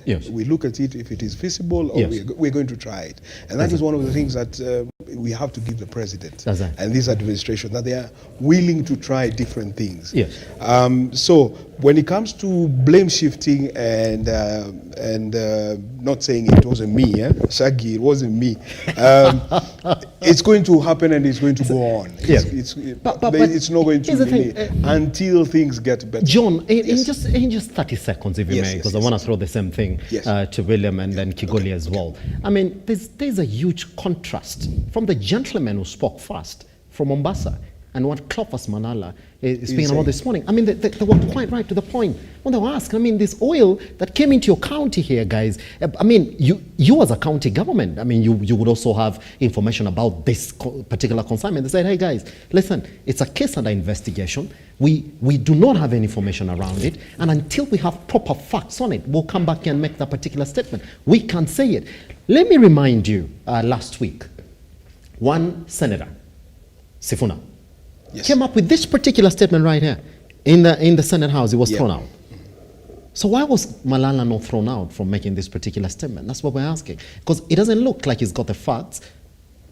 Because they're politicians. We have to distinguish between politicians and bureaucrats and government, what are called civil servants. When you're a civil servant, you sit in a public office, the statements you make have to be measured, they have to be controlled, and they have to be within reason. But politicians, remember, they have their constituencies. This guy is addressing his constituency, just in the same way Baba is addressing his constituency, RUTO is doing the same, and everybody else is doing the same. So politicians will say anything and everything under the sun, to try and please their constituency. So when you hear this guy talking about what he is saying, he's principally addressing a certain constituency that is not going to make another constituency belonging to some other politician happy, and that is why that another politician will come along and say something countering this. But the truth of the matter is, if we want the truth, we leave it to the EACC, we leave it to the law to try and establish. I'm happy that that lady is appearing before, is it Senate Committee or Parliament Committee? National Assembly. Alice Njeri. Yes. I hope that they're going to ask her difficult questions. Yes. I hope it's going to illuminate the whole issue so that we don't end up with these irresponsible statements. Pretty much. Chigoli, I want to take a minute on it. I mean, thank you. That's what we've been told. Politicians are not a reference point. Yes. They are not authorities. They are people who are good in innuendos than facts. But one thing, if you listen in keenly on what politicians say, there is some truth to it. People say politicians lie a lot. But when a politician speaks, they are coming from somewhere. They might not have facts, but they'll have hints into a fact. Okay? So that's why we don't treat them as centers of reference, because they don't work with facts. All right? Unless now it is, say, in a committee setting where there is professionalism controlling that conduct. But what Malala is saying, I think it would be prudent if he had any documentation to support his claim and assertions that this is it. But I do not dismiss him entirely. Probably I would give him benefit of doubt because he's a politician, and maybe somebody has told him these are the facts, so go talk to them. And just as my brother said, addressing his constituents, this is the format. All right, he doesn't have to come with any supporting evidence unless now he's summoned officially by an investigative body. Pretty much. Well, on a particular point for Malala, 1 minute. Yes. Raila is 100% accurate. Malala is 100% accurate. It's up to us to figure out who is telling the truth. You know, this G2G agreement is an agreement with a government and another government whose contract we have not seen, by the way. Okay. With every new regime comes in new systems with new people of doing things. With the previous regime, there goes out the former oil cartels, comes in new cartels. Sorry for using that word. By the way, there is no problem with the G2G agreement, because if you look at the prices of fuel in Kenya, Uganda, Tanzania, they are more the same. It's just a slight difference. So the big boys of the previous government, who are the beneficiaries, have been thrown out by the new big boys of oil. This country is a net importing country. And so the overnight billionaires are the guys who import the commodities, the daily commodities we use.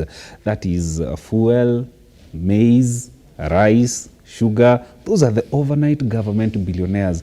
And so Uhuru Kenyatta Muigai and Raila Odinga, his co-president, are not enjoying the benefits they used to enjoy when they were in power. Now there are other new boys in play. You know, all these things are intertwined, and that's why I told you 1 + 1 = 2. You have seen that there is some money that was withdrawn from the exchequer, 17 billion, accurate, the money that is in question here, that must have been used to pay for the fuel, you know. This thing is intertwined, by the way. And so these guys are saying, you guys, we were the beneficiaries, we were the tier 1 companies that were responsible to bring in the oil. And so these big boys are asking, who are the 3 companies that, you know, government does not do business, but government can secure agreements with countries. So who are these 3 companies that have been given the G2G deal? You know, by the way, we know the process of buying oil in this country. So in this case, G2G government oil agreement means that the government is the one who is issuing the letter of credit. We are saying, yes, we have given you these 3 companies, work with them, we will give you an LC, we will pay, whatever they take, we will pay. And so the question here, and that's why even the timings of politics, when now Raila is saying, Naim, this bipartisan talks, now we need to check. Then from nowhere, Uhuru comes and goes to Makueni And now they're exercising their political muscles now to see now who is going to win and carry the day. Now, unfortunately, Kenyans will be used and dumped at the end of the day. Someone is saying, hey, bei ya unga, in this whole bipartisan talks, we need you guys to address the most important thing in the room, cost of living. And now, who is going to be used? The guys down there who are going to be used to frustrate the government. That is why I'm saying Malala and the government are 100% accurate. Raila, Omolo, Odinga, and Uhuru Kenyatta Muigai are 100% accurate. It is my work and his work to wake up early and analyze these billionaires' games. Here's the thing. I want us to move into the last issue this morning, by the way, and it touches also on the DP. Gentlemen, if you look at the Standard this morning, there's a story they've run there about how the Treasury's delay in releasing the county El Nino funds is essentially putting counties on the red mark as regards El Nino. But guess what? The DP, after addressing accountants yesterday, was on the roadside. Actually, that's the one that we're talking about. Treasury delay puts counties in El Nino path. I don't know whether we have that particular clip for the Mombasa governor, so we can play it, maybe just a minute of it. Then after that, I come and take 15 seconds of views of our panelists this morning before we step out. Let's take a listen. Ukitaka kujua sifa za mnafiki ni ngapi? Kwanza, akipeana ahadi. Pili, maneno yake huwa ni ya. Tatu, akiaminiwa, si maneno yangu, maneno ya Mtume Muhammad sallallahu alaihi wasallam. Tena mimi nilipoyataja nyote muyanini. Alama za mnafiki ni 3. Hayo matatu.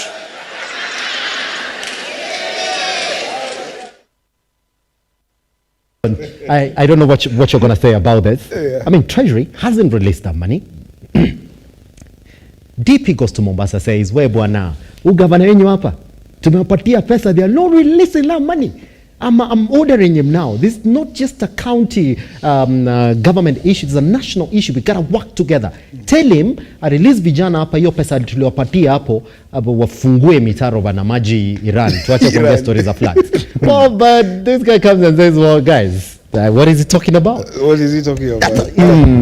Yes. There are two separate issues we have to distinguish. Yes, in a issue issue number one is what is called the equitable share revenue. Yes. That we have to give it to government. Actually, that money is sent on a monthly basis now. Does it? Yes. The second bit is the funds that were supposed to help counties mitigate the effects of the El Nino. So that's where the things get interesting. Yes. Yeah. We know that initially there was a forecast there's going to be El Nino and it's going to be bad. So counties and everybody has to make preparations. And then President came the president and he said, no more El Nino, it's just going to be heavy rains, go on about your business, don't worry. And then what happened? All those preparations, that money was diverted to do other things. Now, wanasema Mungu ni nani? El Nino ndio hiyo. What do we do? And that is exactly what is going on. El Nino happened. Yes. The money, the preparations were being made, and then we were told no more El Nino, and then everybody moved on to other things, and then El Nino popped. So now here we are running around like headless. Chigoli, you had what the Met Department boss said last week. I was like, guys, I don't know why the president got that briefing for. There's no El Nino. He was actually asked. In 15 seconds, Kigoli, director's kicking us out. History is always sufficient for us. Yes. There was this issue of Westgate terror attack. President Uhuru was shifting communication because he was being given wrong information. So here on the Met Department, President William Ruto pronounced himself, and then the Met downgraded the prediction of El Nino to slightly above average. So later on, after chairing a committee by Deputy President, they come and revise the communication that now what we're experiencing is El Nino. Okay, so we need to have fact-guided decisions, so that not everybody can just wake up and make a communication. The president should be well guided, and he should be receiving direct communication from the Met, so that in case there is a mishap, he has somebody to hold to account. But finally, is this. This government has an opportunity to make the economy grow or recede. It is up to them to decide what to do. And all the facts are with them. So if they can decide and agree and say county allocations are going to be done like this, because where did Wavinya and Ndeti get the 100 million for El Nino mitigation? Okay, so if you had earmarked a construction of a road, will you continue building that road when people are dying? So you're gonna seek approval from the control of budget. That can we redirect these resources to save lives, and then later on, after say government has dispersed, we can reallocate back to the intended cause. If the control of budget says yes, go ahead, you just redirect. The governor authorizes, and the money is sent for management of this situation, and we are happy as Kenyans. Pretty much. Clear this in just 30 seconds, William. Naambia mnafiki ukitaka kumjua, naambia mambo ni matatu bana. Yes, mambo ni matatu. That's the mantra. Mambo ni matatu. Yeah, the weatherman said there was El Nino. The president came and said there was El Nino. After some time, he said there is no El Nino. Then the deputy president said there is El Nino. And now the best we can do is hope and pray that El Nino stops. Listen, I do not know. By the way, that particular clip of the Met Department both saying, well, I don't know where the president goes up. You should go watch it. You should go watch it. And let's pray. Let's pray for El Nino to stop, because with the way things are going, Treasury is like, hey, what's all this El Nino buana? Anyway, take them back to the time that they joined us right here on Lookuptv across all your social media platforms. My name is Simba Elijah Charles Kiaga. This morning we were John, we were the Kikoli, and Kamau as well. Guys, let's pray. That's the way it is. All right? I'll see you tomorrow for another session. Goodbye. I looked at it.